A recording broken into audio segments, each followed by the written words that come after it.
예, 다시 돌아왔습니다. 경영통계학 3주차 마지막 시간, 세 번째 시간입니다.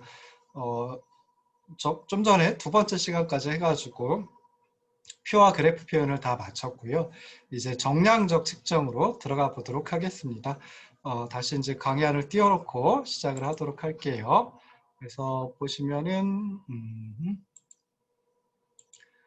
자, 29쪽인데요. 정량적 측정. 그러니까 표와 그래프로 표현하는 건 좀 자료 분포에 대한 전체적인 정보를 시각적으로 제시한다. 그러니까 시각적으로 제시하는 그런 기능을 수행을 하는데요. 시각적으로 제시한다라고 하면 눈에 확 띈다라고 생각을 해볼 수 있겠죠. 그래서 어떤 그 자료와 관련된, 특히 이제 분포와 관련된 정보를 독자들이 쉽게 알아볼 수 있다라고 생각해 볼 수 있습니다. 근데 이제 수치적으로 표현하는 거, 즉 죄송합니다. 자료의 분포가 내포하고 있는 특성을 하나의 어떤 요약된 수치로 나타낸다라고 하면 또 자료에 대한 의미 있는 결과를 보여줄 수 있다라고 생각해 볼 수 있습니다. 그래서 뭐 이제 변수들 간의 사이의 관계도 수치적으로 이제 표현할 수 있고요. 또는 뭐 하나의 변수에 대해서도 이제 수치 척도를 계산해 가지고 자료의 특성을 보여줄 수 있는 그런 장점을 또 가지고 있습니다. 그래서 자료의 분포 특성을 갖다가 요약해주는 척도로는 위치, 그리고 산포도, 흩어진 정보입니다. 그리고 형태, 관련성, 을 측정하는 그런 수치 척도들이 있습니다. 여기서 이제 그 위치의 척도는 보통 이제 뭐 평균이라든지 아니면은 중앙값, 최빈값 해가지고 이런 것들은 이제 대표값이라고 흔히들 얘기를 하죠. 그리고 또 이제 자료가 어떤 중심을 그러니까 어디를 중심으로 해가지고 분포되어 있는가라고 하는 점에서 이제 중심 경향치라고 얘기를 하기도 하고요. 또 어떤 숫자에 집중되어 있느냐, 집중 경향치라고 얘기를 하기도 합니다. 그다음에 자료의 어떤 위치와 관련된 특성을 요약해서 제공을 해준다라고 해서 요약, 측정치, 뭐 이렇게 이제 요약 특성치라고 얘기를 하기도 합니다. 근데 위치 척도에는 뭐 평균, 중앙값, 최빈값 말고요. 다른 것들도 있습니다. 그래서 백분위수, 사분위수 뭐 이런 것들이 있습니다. 그다음에 산포도라고 하는 거, 흩어진 정도. 이거는 어떻게 보면 이제 자료 속에 있는 관측지들의 그 변동성을 나타내주는 척도이거든요. 그래서 변동성을 나타내주는 척도, 우리 대부분 분산하고 표준편차를 생각을 하지만은 그것들 말고도 또 몇 가지 것들이 있습니다. 그래서 위치의 척도, 그다음에 변동성의 척도, 그다음에 형태, 관련성을 또 측정하는 수치 척도들에 대해서 이 정량적 측정 분야 부분에서 나가보도록 하겠습니다. 오늘은 아마 위치의 척도 조금 하다가 마칠 듯 싶습니다. 제일 먼저 나오는 게 이제 평균이죠. 위치의 척도 중에 평균인데요. 어떤 변수의 평균, 모든 관측체 값들을 합한 다음에 그 관측체 숫자로 나누어 가지고 얻은 값을 보통 평균이라고 얘기를 합니다. 엄밀하게 얘기하면 산술 평균이라고 얘기를 하고요. 이 밖에도 뭐 기하 평균이라든지 뭐 또는 뭐 가중 평균이라든지 이런 평균의 개념들도 있습니다. 근데 여기서 소개해 드릴 것은 산술 평균, 평균으로 소개를 해드립니다. 그래서 평균은 자료의 중심 위치를 측정해 주는 척도이다. 그래서 아까도 말씀드렸듯이 중심 경향치, 집중 경향치, 요약 특성치 또는 대표값 중에 하나이다. 뭐 이렇게 이제 표현을 하기도 합니다. 그래서 평균은 이제 표본을 대상으로 했을 때는 X바라고 표본 평균을 표현을 하고요. 그 다음에 자료가 모집단이면 그때는 모집단의 평균, 모평균이니까 모평균은 뮤라고 이제 표기를 합니다. 그리고 이제 구할 때는 단순하게 생각하시면 돼요. 그래서 자료에 속한 관측치를 모두 다 합한 후에 관측치의 숫자로 나눠준다라고 하는 건데요. 근데 이제 자료에 속한 관측치, 그걸 갖다가 이제 x1서부터 xn까지, 스몰 n까지 있다라고 하면은 자, 그러면은 이제 그 x1서부터 x 스몰 n까지 전부 다 합치면 되죠. 그리고 나서 자료에 속한 관측체 수 스몰 n개로 나누어 주면 됩니다. 그래서 요 식으로다가 이제 여기 있는 요 식으로 이제 요 위치에 있는 요 식으로 생각을 해볼 수 있는데요. 맨 좌변에 있는 x바는 표본의 평균을 의미하고요. 그 다음에 x1서부터 xn까지 모두 다 합친다. 라고 하는데 여기 n이 이제 스몰 n입니다. 소문자 n이거든요. 그래서 보통 이제 표본에 속한 관측치의 숫자는 스몰 n으로다가 표현을 합니다. 그래서 첫 번째 관측치 x1, 두 번째 관측치 x2, 그래서 마지막 관측치 x 스몰 n 요로 해가지고 그걸 다 합치고 그리고 나서 관측치의 숫자, 표본에 속한 관측치의 숫자 스몰 n 개니까 스몰 n으로 나눠줍니다. 그래서 그걸 갖다 조금 요약하면 마지막 우변에 있는 그런 수식이 되는데요.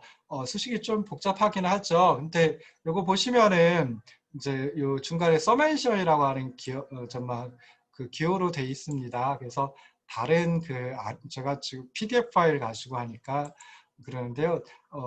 저기 막 아래 한글 파일로 보시면요. 요거 아래 한글 파일에서 보시면은 요거 두 번 클릭하면 더블 클릭하면 이렇게 수식 편집기가 나오거든요. 그래서 보시면은 얘는 그 x바 영어로는 그냥 바 x라고 하거든요. 그래서 바 x라고 이 밑에 이제 표현을 해놨고요. 그 다음에 분자 분모니까 분자가 어디서부터 어디까지가 분자야 표기할 때 이렇게 중괄호를 씁니다. 여기 보시면은 중괄호가 여기 있죠. 맨 왼쪽, 맨 오른쪽 해가지고 중괄호가 있는데요. 중괄호로다가 묶어두면은 이제 그러니까 하나의 것으로 이제 생각을 합니다. 그래서 그놈을 n으로 나눠주세요. 할 때 영어로 이제 나누기는 오버라고 표현을 하고요. 얘가 분모가 되는 거죠. 맨 우변에 있는 거 보시면은 서메이션 해가지고 이게 풀네임은 서메이션입니다. 그래서 합하기, 합치기, 더하기 뭐 그런 의미가 되고요.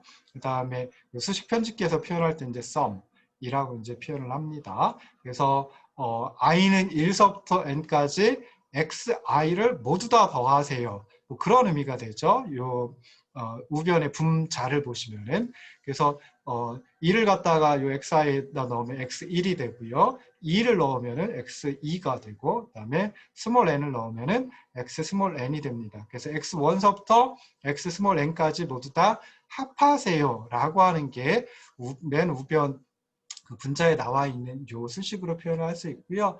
i는 1은 요건 아래 첨자 형태거든요. 그래서 아래 첨자를 아래 한글 수식 편집기에서는 이렇게 언더바로 다 표현을 합니다. 그리고 요 위에 있는 n은 위첨자거든요. 그래서 위첨자를 표현할 때는 여기 보시면은 요게 숫자 키 중에 6자 위에 있는 게 요 꺽쇠 표시거든요. 그러니까 Shift하고 6, 숫자 키 6을 한꺼번에 누르면 요 꺽쇠 표시가 나오는데 그게 이제 위첨자를 나타내 줍니다. 그래서 그렇게 해가지고 또 마찬가지로 뭐 오버 n 해주고 하면 일단 묶어줘야죠. 그래서 얘가 분자니까 묶어주고 하면은 이렇게 해가지고 이제 서메이션 기호로 요약을 해버릴 수가 있거든요. 그래서 여기서 이제 서메이션은 아까도 말씀드렸듯이 합하라는 기호이다라고 하는 거 생각을 하시면 되고요. 그래서 이렇게 이제 표현을 할 수 있습니다. 표본 평균을 표현을 할 수 있습니다. 뭐 잘 모르셔도 돼요. 근데 표본 평균 x바 어떻게 구하느냐라고 했을 때 첫 번째 관측치 x1서부터 x1서부터 시작해서 마지막 관측치 x 스몰 n까지 몽땅 다 더하고 그리고 표본에 속한 관측치의 숫자 스몰 n으로 나누어 가지고 표본 평균 구한다라고 생각을 하시면은 될 때 쉽습니다. 자, 다시 이제 PDF 파일로 돌아가도록 할게요.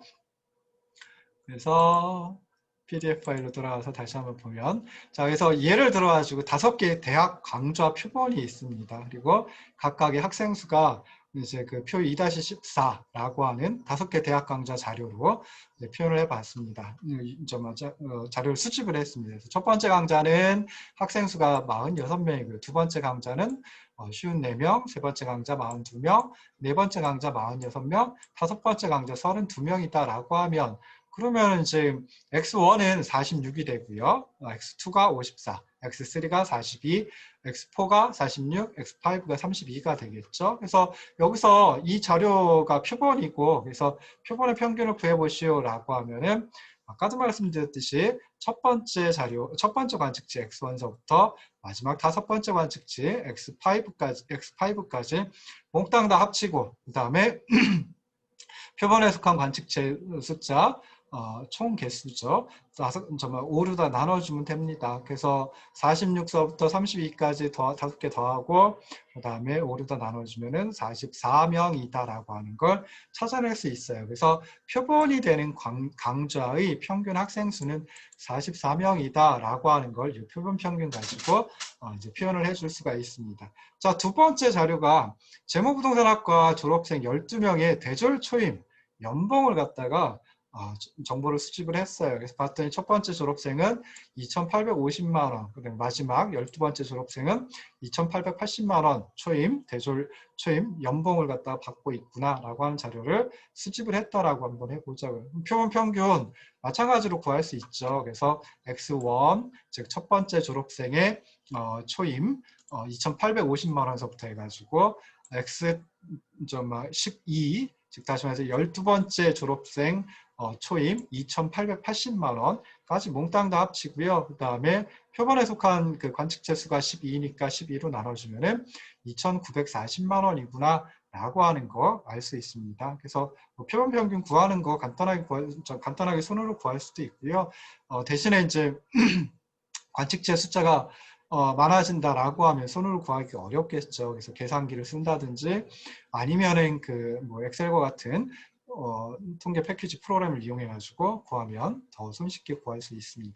나중에 여러분들 시험 보실 때는 계산기 가지고 구하시면 됩니다. 그래서 계산기를 시험 시간에 꼭 가지고 들어오셔야 합니다. 자, 그 다음에 모집단의 평균, 모평균도 이제 구할 수 있겠죠. 그래서 모평균은 말씀드렸듯이 뮤라고 이제 얘기를 하고요. 그 다음에 모집단에 속한 관측체 개수는 스몰 n이 아니라 라지 n, 즉 대문자 n 으로다가 표현을 합니다. 그래서 첫 번째 관측지서부터 시작해가지고 마지막 관측지, 그러니까 첫 번째 관측지 X1서부터 시작해서 마지막 관측지 X 라지 N으로 이루어진 모집단의 평균, 모평균을 구해보시오 라고 하면 마찬가지로 첫 번째 관측지 X1서부터 마지막 관측지 X 라지 N까지 몽땅 다 합치고요. 그 다음에 모집단에 속한 관측지의 숫자 라지 N으로 나눠주면 됩니다. 그래서 요 식을 통해 가지고 여기 있는 요 식을 통해 가지고 이제 모집단의 평균, 모평균, 묘를 구할 수 있다라고 생각을 하시면 좋을 듯 싶습니다. 그래서 모평균 구하는 방식이나 표본평균 구하는 방식이나 똑같습니다. 다른 거 없습니다. 그래서 생각하시면 되고요. 자, 두 번째 위치의 척도가 이제 중앙값입니다. 중앙값이니까 중앙에 위치하고 있는 값이다라고 생각을 하시면 되겠죠. 영어로는 미디언이라고 얘기를 합니다. 중앙치, 중위값, 그 다음에 기호로 표현할 때는 MD라고 표현을 합니다. 그래서 M 그리고 아래첨자 D 해가지고 MD라고 주로 표현을 하는데요. 자, 중앙값은 자료를 최소값으로부터 최대값까지 크기 순서로 나열했을 때 정중앙에 위치하는 중간에 해당하는 관측지의 값을 중앙값이라고 얘기를 합니다. 중앙값도 자료의 중심 위치를 측정하는 또 하나의 척도이다 라고 생각을 하시면 좋을 듯 싶어요. 근데 중앙을 갖다가 정말 찾아낼 때 관측지의 숫자가 홀수개이면 그러면 중앙값은 가운데 있는 거 하나가 되거든요. 예를 들어 1, 2, 3, 4, 5 5개의 관측지로 돼 있다라고 하면 중앙에 위치하고 있는 거 세 번째 관측지 3이 중앙치이다, 중앙값이다 라고 생각을 하시면 됩니다. 근데 관측지 수가 짝수개이다라고 하면 그때는 이제 중앙에 위치하고 있는 게 하나가 아니죠. 그래서 일반적으로 가운데 있는 두 값의 평균으로다가 나타냅니다. 그래서 1, 2, 3, 4, 5, 6이라고 하는 6개 관측지가 있다라고 하면은 세 번째 관측지 3과 네 번째 관측지 4의 평균인 3.5가 중앙값이 돼버립니다. 그래서 일반적으로 이제 표현할 때는 어떻게 표현하느냐? 일반적으로 스몰 n개의 관측지, 스몰 n개니까 이 그 자료는 모집단이 아니라 표본이구나라고 생각해 볼 수 있죠. 그래서 일반적으로 스몰 n개 관측치를 크기 순서로 쭉 늘여놓았을 때 중앙값은 MD, 미디언 어떻게 구하느냐라고 했을 때 스몰 n이 홀수개이면 즉 그 표본에 속한 관측치의 숫자가 홀수개이다라고 하면은 그때는 이제 가운데 있는 값 찾으면 되죠. 그래서 가운데 있는 값이 정확히 어떤 값이냐면은 2분의 n 플러스 1번째 위치하고 있는 값이 정중앙에 위치하는 값입니다. 아까 1, 2, 3, 4, 5 예를 들었을 때는 세 번째에 있는 거죠. 그럼 어떻게 구하면 되냐면은 스몰 n이 5개가 되잖아요. 표본 1, 2, 3, 4, 5에 5개가 되잖아요. 그래서 5 더하기 1을 2로 나눈. 그러면은 5 더하기 1, 6을 2로 나눈 게 되니까 x3가 됩니다. x3이 됩니다. 그래서 세 번째 위치하고 있는 관측치 1, 2, 3, 4, 5 세 번째 위치하고 있는 거 3이니까 그놈이 중앙값이구나 라고 찾아내시면 됩니다.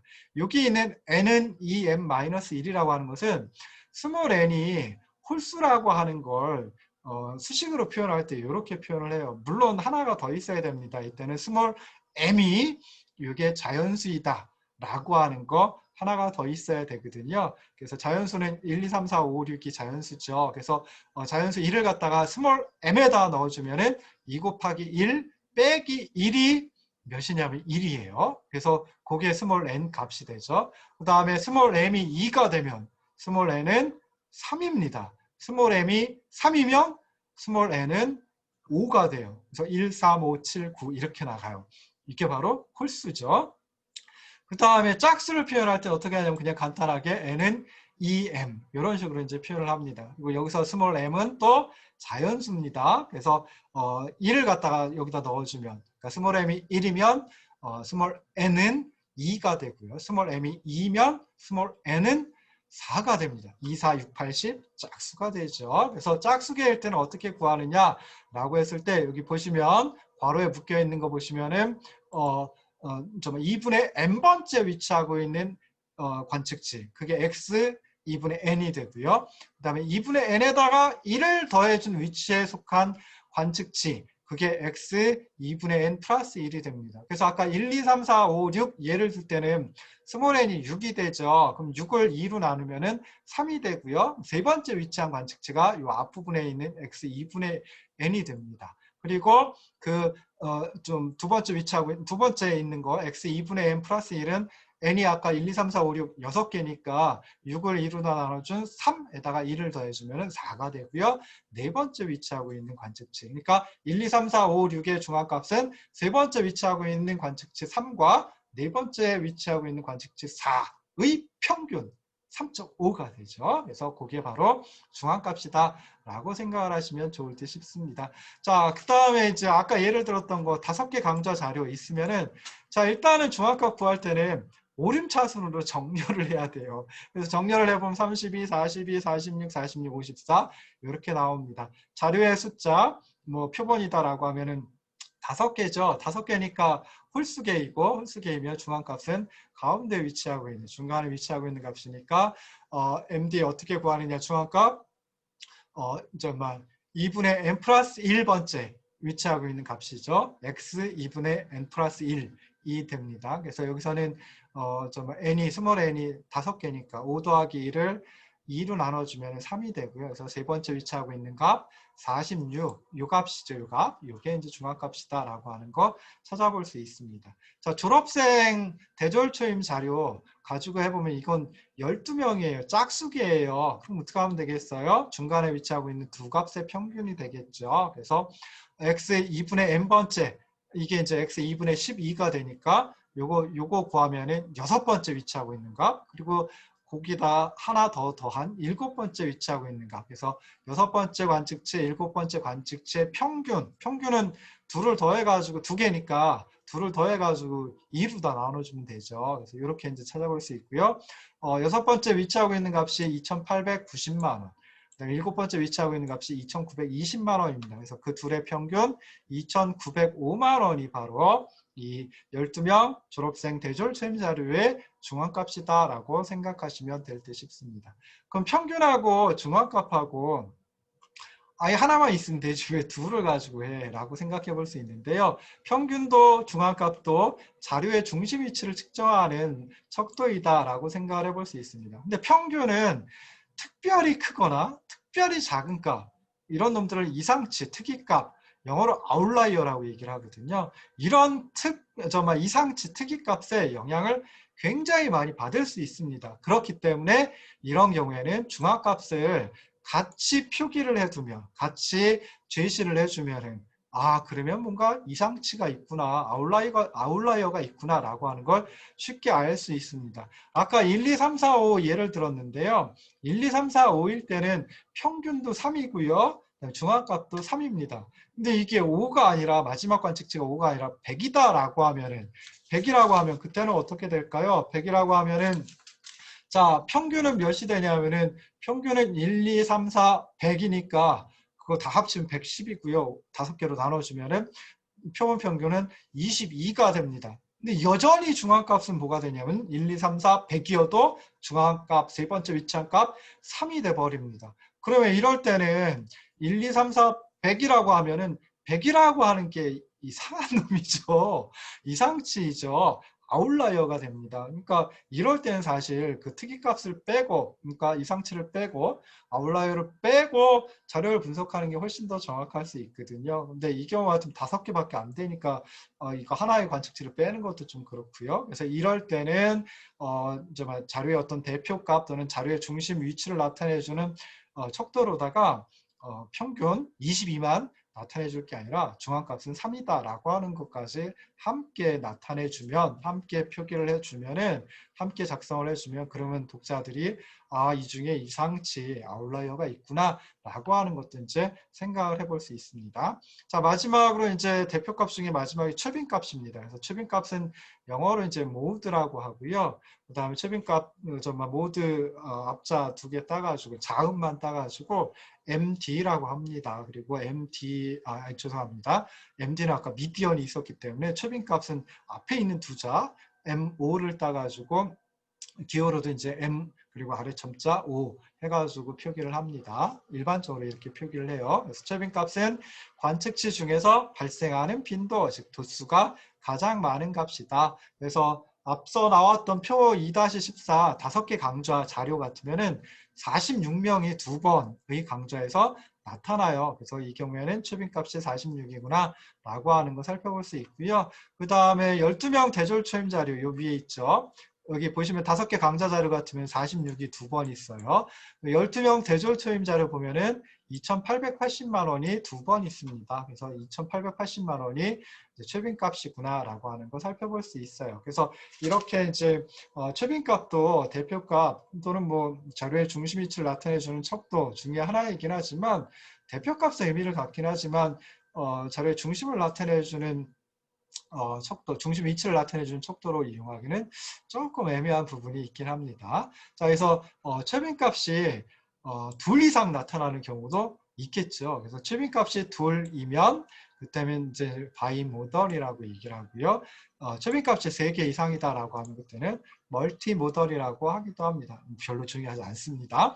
자, 그래서 최빈값이 3개 이상이다라고 하면 자료의 중심 위치 설명할 수가 없어요. 그래서 이때는 이제 대표값 또는 이제 중심 경향치로다 최빈값을 활용하지 않습니다. 그런데 중요한 거는 정성적 자료 같으면은, 특히 명목 자료 같으면은 평균과 주간값이 존재할 수가 없어요. 그래서 이 경우 같으면은 이제 어쩔 수 없이 쓸 수 있는 중심 경향치 또는 중심 위치를 측정하는 척도가 최빈값이 될 수밖에 없습니다. 그래서 앞에 14쪽에 보면은 청량음료 자료가 있거든요. 슈퍼마켓에서 판매된 청량음료 자료가 있는데 코카콜라는 19개, 환타는 8개, 데미소다 5개, 펩시콜라 13개, 칠성사이다 5개 팔렸어요. 그럼 이 중에 가장 많이 팔린 것, 최빈값은 코카콜라이다 라고 생각을 해볼 수 있습니다. 그래서 이렇게 해가지고 오늘 강의는 이제 마치도록 하겠습니다. 그 중간에 이제 실습 자료, 지금 보시면 실습 자료 8번째까지 나와 있거든요. 8번째가 평균, 중앙값, 최빈값 계산하는 건데요. 기술통계학, 2번째 큰 주제인 기술통계학 부분이 끝난 다음에 요 실습 자료 가지고 또 강의를 진행할 테니까 요거는 그때 가셔서 한번 다시 들어보시고 하면 좋을 듯 싶습니다. 마지막까지 잘 들어주셔서 고맙고요. 고생하셨습니다. 감사합니다.